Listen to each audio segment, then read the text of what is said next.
Hey guys, कैसे हैं आप सब। आज हम एक बहुत इंपॉर्टेंट टॉपिक कवर करने वाले हैं जिसका नाम है फ्लेक्सबॉक्स। अगर आप मुझसे पूछते हैं कि सीएसएस में कोई ऐसा टॉपिक जिसने मेरी जिंदगी आसान कर दी हो, तो मैं एक पल भी सोचे बिना कहूंगा कि वो फ्लेक्सबॉक्स है। होता क्या है कि जब हमने कोई भी चीज वर्टिकली अलाइन करनी है, हॉरिजॉन्टली अलाइन करनी है या सेंटर में रखनी है, तो मुझे फ्लोट लगाना पड़ता है और बहुत सारी चीजें करनी पड़ती हैं जो बिल्कुल इरिटेटिंग होती हैं। और लास्ट वीडियो में हमने मीडिया क्यूरीज के बारे में तो काफी डिटेल में डिस्कस किया था और हमें पता लग गया था कि रिस्पॉन्सिवनेस क्या चीज है। तो अगर हम रिस्पॉन्सिवनेस को भी ज़हन में रखें तो फ्लोट यूज करना और उसको अरेंज करना बहुत ज्यादा मुश्किल है। तो जब मुझे फ्लेक्सबॉक्स का पता लगा तो मेरी जिंदगी बहुत आसान हो गई सीएसएस पे, क्योंकि मैंने जब भी कोई चीज अलाइन करनी होती थी, वर्टिकली अलाइन करनी है या हॉरिजॉन्टली सेंटर में रखनी है, तो मैं फ्लेक्सबॉक्स का यूज करता था और 2 या 3 लाइन लिख के उसी टाइम मेरा कोड जिस तरह से मैं अलाइन करना चाहता था हो जाता था। अच्छा, तो फर्स्ट ऑफ ऑल हम डिस्कस कर लेते हैं कि फ्लेक्सबॉक्स है क्या। So guys, let's get started.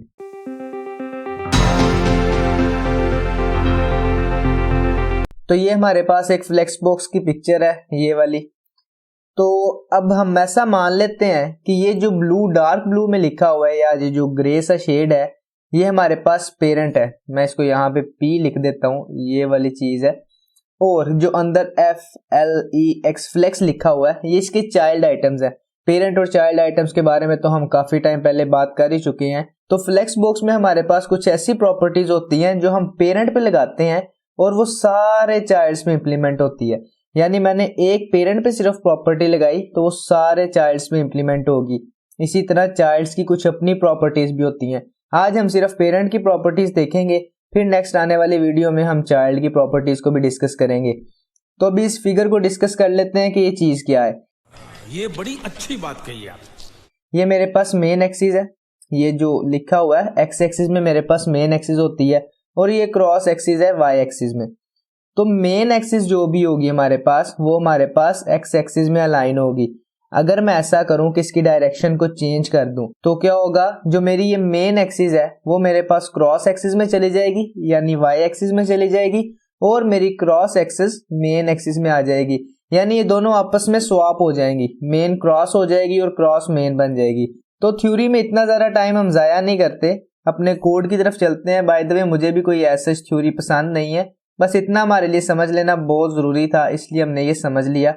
So guys, अब देखते हैं कि हम कोड किस तरह से करते हैं। तो मैं यहाँ पे जल्दी से अपनी एक नई फाइल बना लेता हूँ। मैं लिखूंगा tu38.html, मैंने स्पेलिंग गलत लिख दी है। ये मेरे पास अपनी फाइल आ गई और मैं जल्दी से अपना बॉयलर टेम्पलेट कोड डाल देता हूँ। मैं इसको एक बार के लिए खत्म कर देता हूँ ताकि चीजें अच्छे से नजर आए। डॉक्यूमेंट की जगह मैं लिखूंगा tu38 और मैं यहाँ पे लिख भी देता हूँ फ्लेक्सबॉक्स, ताकि बाद में हमें देखने में आसानी हो जाए। और आपको ये वाला कोड सारा डिस्क्रिप्शन में मिल जाएगा, आप लिंक पे जाना और वहां से अपना कोड डाउनलोड कर लेना।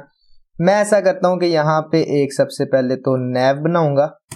ये वाली सारी चीजें हम पहले देख चुके हैं। लिस्ट बनाऊंगा, मुझे बाय द वे यहाँ पे अनऑर्डर्ड लिस्ट बनानी है, इसलिए मैं ऐसे करूंगा और मैं इसके अंदर लिस्ट बनाऊंगा। एंकर का टैग आपने डालना हो आप डाल लेना, मुझे ऐसा अभी जरूरत नहीं, मैं इसलिए डालूंगा नहीं। मैं यहाँ पे 1 2 3 4 लिख के डायरेक्ट सेव करूंगा और मैं ओपन करूंगा लाइव सर्वर से। ये मेरे पास लाइव सर्वर ओपन हो गया और ये वाली चीजें मेरे पास कुछ इस तरह से अपीयर होगी। अब सिंपली मैं क्या करता हूँ, मैं ऐसा करता हूँ कि यूएल को पेरेंट मान लेता हूँ और ये एल को चाइल्ड मान लेता हूँ। यानी ये मेरे पास मेन पेरेंट हो गया और ये सारे एल उसके चाइल्ड हो गए। ऐसा करता हूँ, मैं इसको एक क्लास भी दे देता हूँ। मैं इसको क्लास भी पेरेंट की दूंगा और मैं यहाँ पे ऊपर जाके इसको टैकल कर लूंगा। मैं ऐसा करता हूँ कि टाइटल के बाद लिखता हूँ मैं स्टाइल का टैग और मैं इसके अंदर कहूंगा कि भैया ये जो पेरेंट है ना, मेरे पास एक क्लास है पेरेंट। ऐसा करो, सबसे पहले तो इसका बैकग्राउंड कलर कर दो आप रेड। नो डाउट अच्छा नहीं लगेगा लेकिन बस ठीक है। मैं इसको भी जूम कर देता हूँ ताकि आपको अच्छे से नजर आए। ये इस तरह से जूम हो गया। अब मैं ऐसा करता हूँ कि सारी एल में ना एक क्लास लगा लेता हूँ, क्योंकि मैं इसका साइज है थोड़ा सा बड़ा करना चाहता हूँ। मैं इसमें एक क्लास लगाऊंगा बॉक्स के नाम की। ये मेरे पास बॉक्स की क्लास आ गई और मैं सिंपली इसको टैकल करता हूँ यहाँ पे और कुछ ना कुछ इसके साथ करूंगा मैं। जैसे मैं हाइट लिखूंगा यहाँ पे और हाइट कर दूंगा 200 पिक्सल्स और मैं कहूंगा कि जो विड्थ है वो भी 200 पिक्सल्स कर दो। ओ ये बहुत बड़ा हो गया, मैंने साइज़ भी रीसेट किया था लेकिन ये ज़्यादा बड़ा हो गया। मुझे क्या करना पड़ेगा, मुझे इसकी हाइट और विड्थ थोड़ी सी कम करनी पड़ेगी। मैं जाऊंगा 50 के साथ और मैं यहाँ पे भी जाऊंगा 50 के साथ। अब देखते हैं कैसा नज़र आया। ये कुछ इस तरह से चीज़ें नज़र आ रही हैं। मैं इसका कलर भी चेंज कर देता हूँ। मैं इसका बैकग्राउंड कलर दे दूंगा जैसे येलो। तो ये मेरे पास बैकग्राउंड कलर इस तरह से आ गए हैं। ठीक है, अब चीज़ें अच्छे से नज़र आ रही हैं। मैं इसकी हाइट और विड्थ ज़्यादा कर भी सकता था, जैसे कर ही देते हैं, हम 100 पे चले जाते हैं।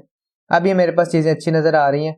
ऐसा करता हूँ कि जो LI है ना, UL के अंदर जो LI है, सबसे पहले तो इसका लिस्ट स्टाइल टाइप नन करूँगा ना, मुझे अच्छा नहीं नज़र आ रहा, बस इसलिए। अब हम यहाँ पे कुछ फ्लेक्स की प्रॉपर्टीज लगा लेते हैं। मैंने क्या कहा था कि ये हमारे पास पेरेंट है और ये जो LI है ये इसके चाइल्ड्स हैं। मैं ऐसा करता हूँ कि डायरेक्टली पेरेंट को टैकल करूंगा। जो मेरे पास UL था, मैं कहूंगा कि जो डिस्प्ले है ना आपका, ऐसा करो कि फ्लेक्स कर दो। मेरे पास सजेशन आ गई। अब ये देखा, ये मेरे पास बिल्कुल एक लाइन में आ गए। अगर मैं इसको राइट क्लिक करके इंस्पेक्ट भी करता हूँ तो मुझे ये बता देगा कि आपकी फ्लेक्स बॉक्स की प्रॉपर्टीज इंप्लीमेंट हो चुकी हैं। अब ये देखो, पेरेंट पे ये हमें बता रहा है फ्लेक्स बॉक्स की प्रॉपर्टीज यहाँ पे इंप्लीमेंट हो जाएंगी क्योंकि हमने इसको फ्लेक्स कर दिया, डिस्प्ले इसका फ्लेक्स कर दिया। अब हम इसकी एक और प्रॉपर्टी की तरफ मूव करते हैं। अगर मैं यहाँ पे लिख दूं फ्लेक्स डायरेक्शन और मैं कर दूं कॉलम, तो फिर क्या होगा, ये वापस से कॉलम वाले डायरेक्शन में आ गया, जैसे 1 2 3 और 4। अगर मैं यहाँ पे इसको रो कर दूं, अब बाय डिफॉल्ट जैसे ही हम फ्लेक्स लिखते हैं तो ये रो ही होती है, इसलिए मुझे ऐसे रो करने की जरूरत नहीं है। लेकिन अगर मैं यहाँ पे रो रिवर्स कर दूं तो फिर क्या होगा, इसका ऑर्डर रिवर्स हो जाएगा, 4 3 2 1, जैसे आपको यहाँ पे आउटपुट में नजर आ रहा है। अगर मैं यहाँ पे रो रिवर्स करने की बजाय कॉलम रिवर्स कर दूं, मैं यहाँ पे लिख दूं कॉलम रिवर्स, तो देखो 4 3 2 और 1, ऑर्डर इसका रिवर्स हो गया। तो ये हमारे पास है इसकी डायरेक्शंस। मैं ऐसा करता हूँ कि यहाँ पे एक बार मैं लिख देता हूँ, मुझे लिखना पड़ेगा यहाँ पे रो, ताकि आपके पास यार नोट्स रहें। मैं चाहता हूँ आपके पास नोट्स रहें इसके, ताकि आपको किसी किस्म की मुश्किल ना हो इसकी। मैं यहाँ पे सेव करूँगा तो बहुत सारी प्रॉपर्टीज़ है, आखिर वाली इंप्लीमेंट होगी, ये तो हमने देखा ही था, लेकिन मैं इसको भी कमेंट कर दूंगा। अब ये मेरे पास जो चीज़ें थी बाय डिफ़ॉल्ट फ्लेक्स की डायरेक्शन रो होती है, इसलिए ये मेरे पास रो में आ गया। अगर मैं यहाँ पे लिखूँ जस्टिफाई कंटेंट सेंटर लिख लेते हैं सबसे पहले, तो फिर क्या होगा, मेरे पास ये वाला कंटेंट सेंटर में हो जाएगा, एक्स एक्सिस में। देख रहे हो, एक्स एक्सिस में सेंटर में हुआ, वाई एक्सिस में नहीं, एक्स एक्सिस में सेंटर में हुआ। वैसे हमारे पास हाइट और विड्थ पूरी थी, इसलिए ये हमें लग रहा है कि वाई एक्सिस में भी सेंटर में हुआ है, लेकिन ये एक्स एक्सिस में सेंटर में हुआ। अगर मैं यहाँ पे सेंटर ना करूं, मैं यहाँ पे कर दूं फ्लेक्स एंड, तो फिर क्या होगा, मेरे पास ये एंड पे आ जाएगी। इसी तरह अगर मैं यहाँ पे कर दूं फ्लेक्स स्टार्ट, तो फिर क्या होगा, फ्लेक्स के स्टार्ट में आ जाएगी, जैसे बाय डिफॉल्ट होता है। अब मैं इसको ऐसे करता हूँ और मैं नीचे इसको कॉपी करके इसको कमेंट आउट करूंगा और मैं यहाँ पे लिखूंगा सेंटर। मैं सबसे ज्यादा जो पर्सनली प्रॉपर्टी यूज करता हूँ वो यही प्रॉपर्टी है, जस्टिफाई कंटेंट सेंटर करता हूँ और अलाइन आइटम्स भी सेंटर करता हूँ और जबरदस्त चीज हो जाती है। इसकी हमारे पास कुछ और भी प्रॉपर्टीज हैं, जैसे मैं इसको नीचे कॉपी करूं और मैं यहाँ पे लिख दूं स्पेस अराउंड, तो फिर क्या होगा, इन सब के दरमियान में बिल्कुल एक जैसी स्पेस आएगी।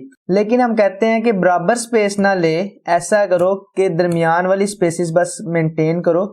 तो मैं यहाँ पे लिख दूंगा स्पेस बिटवीन, तो ये क्या होगा, दरमियान में से स्पेस बराबर हो जाएगी, ठीक है। इसी तरह से और भी इसकी प्रॉपर्टीज हैं। मैं ऐसा करता हूँ कि इंस्पेक्ट करता हूँ, यहीं से जाके सारी प्रॉपर्टीज देख लेता हूँ। अब ये देखो, यहाँ पे मेरे पास जस्टिफाई कंटेंट स्पेस बिटवीन है।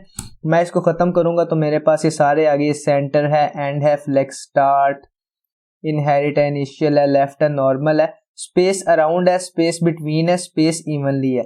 ये वाली 3 प्रॉपर्टीज आप नैव बार में बहुत ज्यादा यूज करोगे। अराउंड से क्या होगा, बिल्कुल एक जैसी स्पेस आ जाएगी साइडों पे भी और दरमियान में भी। स्पेस बिटवीन से क्या होगा, सिर्फ दरमियान से स्पेस लेगा और स्पेस इवनली से चारों तरफ इक्वल स्पेस ले लेगा। अब आप लोग देख रहे होगे यहाँ से हमारे पास स्पेस आ रही है, तो आपको पता है आपने यूनिवर्सल ऑपरेटर में जाके बॉक्स साइजिंग कर लेनी है और पैडिंग और मार्जिन को 0 कर देना है। तो ये तो हमारे पास हो गई जस्टिफाई कंटेंट की प्रॉपर्टीज। मैं ऐसा करता हूँ कि इसको सेंटर करूंगा, क्योंकि सेंटर ये अच्छा लगेगा, जबरदस्त लगेगा। अब इसकी एक और प्रॉपर्टी देखते हैं, वो है अलाइन आइटम्स। अगर मैं यहाँ पे कर दूं अलाइन आइटम्स सेंटर, तो फिर क्या होगा, मेरे पास अगर तो हॉरिजॉन्टली आइटम्स भी होंगी तो वो सेंटर में हो जाएंगी। जैसे मैं ऐसा करता हूँ कि जो मेरे पास पेरेंट है उसकी हाइट और विड्थ थोड़ी सी बढ़ा देता हूँ, बल्कि हाइट ही सिर्फ बढ़ाऊंगा, मुझे विड्थ तो बढ़ाने की जरूरत नहीं है। मैं हाइट इसकी 200 पिक्सल्स कर देता हूँ। आई थिंक सेव नहीं किया मैंने। ये मेरे पास अब हाइट 200 पिक्सल्स हो गई है और आपने देखा सेंटर में आ गया। इन केस मैं इसको मिटा दूं तो फिर क्या होगा, मेरे पास ये ऊपर चिपका हुआ है बिल्कुल। मैं यहाँ पे लिखता हूँ अलाइन आइटम सेंटर, तो क्या होगा, ये मेरे पास सेंटर में आ गया। इसी तरह मेरे पास अलाइन आइटम्स की कुछ और भी प्रॉपर्टीज हैं। जैसे अगर मैं यहाँ पे लिखूं फ्लेक्स एंड, तो फिर क्या होगा, फ्लेक्स के एंड पे आ जाएगा। इसी तरह फ्लेक्स स्टार्ट हमने पहले भी देखा था, फ्लेक्स के स्टार्ट में आ जाएगा। ये कोई इतनी बड़ी रॉकेट साइंस नहीं है, लेकिन ये बहुत ज्यादा आपको फायदा देगी आगे जाके। बिलीव मी, आपकी जिंदगी आसान कर देगी जब आपने ये वाली चीजें यूज करनी है। खासतौर पे नैव बार में आपने कंटेंट को एडजस्ट करना है। मतलब यार ये बहुत मजा आएगा आपको ये यूज करके, ये मेरी गारंटी है। बहुत अच्छी चीज है ये मेरे पास इस तरह की चीजें आ गई क्योंकि मैंने अलाइन आइटम्स को सेंटर कर दिया और जस्टिफाई कंटेंट भी सेंटर है। अच्छा, एक मजे की बात बताता हूँ, अगर मैं डिस्प्ले फ्लेक्स को खत्म कर दूं तो मेरे पास कोई प्रॉपर्टी इंप्लीमेंट नहीं होने वाली। इसलिए फ्लेक्स बॉक्स को यूज करने के लिए हमें डिस्प्ले फ्लेक्स लिखना पड़ेगा। कंपाइलर को भी तो बताना है ना कि कंपाइलर भैया हम ये वाली चीज करने वाले हैं। ये बड़ी अच्छी बात कही आप। अब मान लो मेरे पास इस तरह से चीजें हैं, मैं ऐसा करता हूँ कि जो मेरे पास जस्टिफाई कंटेंट सेंटर है ना, मैं उसको स्पेस अराउंड करता हूँ और ये मेरे पास स्पेसिस आ गई। अगर मैं इसको छोटा करता हूँ तो क्या होगा, ये स्पेस कम हुई जा रही है और एक पॉइंट पे मेरे पास इसकी सारी रिस्पॉन्सिवनेस खराब हो जाएगी। जैसे मैं इसको ऐसे करता हूँ और सिंपली इंस्पेक्ट करता हूँ और यहाँ से इसकी रिस्पॉन्सिवनेस चेक करते हैं तो देखते हैं क्या होता है। ये देखो, अब मेरे पास इसकी रिस्पॉन्सिवनेस बिल्कुल खराब हो गई एक पॉइंट पे आके। लेकिन मैं चाहता हूँ ऐसा ना हो, तो मैं यहाँ पे क्या लिखूंगा, मैं लिखूंगा यहाँ पे फ्लेक्स रैप और मैं कर दूंगा रैप। इससे क्या होगा, जब भी मैं इसको छोटा करूंगा तो ये नीचे वाली लाइन पे शिफ्ट कर जाएगा। ये नीचे वाली लाइन पे शिफ्ट कर गया। अब इसकी भी हमारे पास कुछ प्रॉपर्टीज हैं। जैसे मैं यहाँ पे अगर कर दूं नो रैप, तो क्या होगा, अब ये रैप नहीं होने वाला। देखा, ये रैप नहीं हो रहा। इन केस मैं कहता हूँ भैया रैप कर लो, तो फिर क्या होगा, जैसे ही आपस में जुड़ेंगे ये नीचे रैप हो जाएगा। अभी तो हमने एक बॉक्स सा बनाया हुआ है, इसकी हाइट और विड्थ एडजस्ट नहीं की हुई, बहुत बुरा लग रहा है। लेकिन जब हम एक वेबसाइट बनाएंगे, रिस्पॉन्सिव बनाएंगे, तो ये बहुत ज्यादा काम में लाएंगे हम चीज, क्योंकि ये बहुत अच्छी प्रॉपर्टी है आपकी रिस्पॉन्सिवनेस के लिए। अब इसकी हमारे पास और भी प्रॉपर्टीज हैं। जैसे मैं इसको नीचे कॉपी करता हूँ और मैं यहाँ पे लिखता हूँ रैप रिवर्स, तो फिर क्या होगा, अभी जब मैं रैप करूंगा तो ये रिवर्स ऑर्डर में रैप होगा। देखा, 4 पहले आ गया, फिर 3 आएगा, फिर 2, फिर 1। अब मैं इसको अगर ऊपर करूं, बाय द वे मैंने यहाँ पे इसकी हाइट और विड्थ एडजस्ट की है। अगर मैं हाइट और विड्थ को खत्म कर दूं तो ये मेरे पास इस तरह से नहीं होगा। ये देखा, 4, 3, 2, 1 इस तरह से आ जाएगा। मैं इसको वापस से कर देता हूँ क्योंकि मुझे अच्छा नहीं लग रहा है। बस ठीक है, अब ये दूसरे ऑर्डर में आ गया, 4, 3, 2 और 1 के ऑर्डर में। मैं इसकी भी हाइट खत्म करूं तो फिर भी मेरे पास चीज ठीक हो जाएगी, कोई इशू नहीं आने वाला। ये इस तरह से 4, 3, 2 और 1 आ गया। ठीक है, मतलब ये रिवर्स ऑर्डर में आ जाएगा। हमें यहाँ पे जस्टिफाई कंटेंट की और भी प्रॉपर्टीज मिलती हैं। जैसे मैं यहाँ पे इंस्पेक्ट पे हूँ, तो मैं ऐसा करता हूँ कि बॉडी को ओपन करता हूँ या मैं इसको यहीं से इंस्पेक्ट कर लेता हूँ। ये मेरे पास प्रॉपर्टीज हैं। अगर मैं यहाँ पे इसको चेंज करना चाहूँ तो मेरे पास बहुत प्रॉपर्टीज हैं। ये मेरे पास सारी प्रॉपर्टीज है और मैं इसको यूज कर सकता हूँ। लेकिन मैंने आपको बताया हम सिर्फ सेंटर और flex and space around space between ही बहुत ज्यादा यूज करते हैं, बाकी प्रॉपर्टीज नहीं यूज करते। मैं पर्सनली जो सबसे ज्यादा प्रॉपर्टीज यूज करता हूँ, मैं सिर्फ यहाँ पे सिंपली लिखता हूँ डिस्प्ले फ्लेक्स इस तरह से, और मैं यहाँ पे नीचे आता हूँ और मैं कहता हूँ भाई जस्टिफाई कंटेंट को कर दो सेंटर में और अलाइन आइटम्स को भी सेंटर में कर दो। ये मैं बहुत ज्यादा पर्सनली यूज करता हूँ और इससे क्या होता है, सारी चीजें आपकी सेंटर में आ जाती हैं। बस आपको एक पेरेंट एलिमेंट अपना डिक्लेयर करना होता है, बाकी सारी चीजें आपकी सेंटर में आ जाती हैं। तो अभी पेरेंट्स की तो यही प्रॉपर्टीज हैं। नेक्स्ट वीडियो में हम देखते हैं कि इनकी अपनी चाइल्ड्स की क्या प्रॉपर्टीज हैं। तो गाइस उम्मीद करता हूँ कि आपको ये सारी चीजें बहुत अच्छे से क्लियर हो गई होंगी। अगर अभी तक किसी चीज में आपको कंफ्यूजन है तो आप कमेंट बॉक्स में पूछो, मैं आपको कोशिश करूंगा कि आंसर करूं। सो गाइस अब तक के लिए इतना ही।